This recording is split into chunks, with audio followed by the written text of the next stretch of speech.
ای دوست به غیبتت مرا پست مزن، گپ‌های بلند و پست چون مست مزن.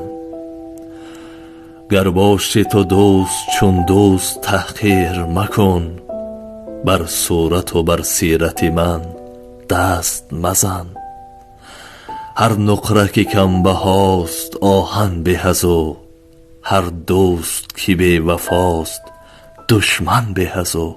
هر دوست که قدر یار خود نشناسد، در هر دو جهان سگانی عالم به از او.